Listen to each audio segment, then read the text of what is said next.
Hi friends, Radhe Radhe सांग मैंने केमती अच्छी welcome to back my channel. समस्त को मोर शुभ संध्या। तो ये इवनिंग्स कौन गोटे स्नैक्स बनइबू नाना मोर डिसाइड करूँ।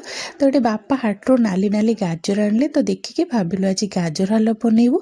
तो ये मुझे ग्रिड करूली, तो ग्रिड कला बेले एमती लंबा लंबा ग्रिड है, तो ताकू छोट छोट ग्रिड करने लगिली। तार टेक्सचर एमती है, तो ताकू किए ग्रिड कर समय यह भाभी छोट छोट कर काटी देती। तापर काटिला ये प्रेशर कुकर अल्प टिके तेल देकी से गाजर को छोट छोट खंड जो करी भाजी नेली टिके। तापर ये अमूल पानी करी गरम करके दे देती।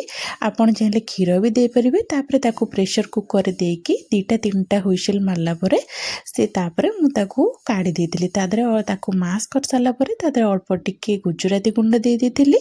तो तापर कई खुआ भी दियंती। तापर स्वाद अनुसार चीनी दे देती। तापर देखो से केते सुंदर देखा तादरे कई मैं काजू किसमिस पकाती, मु किंतु पिस्ता पकई। तो रेडी हो गला आमर ये गाजर हलवा।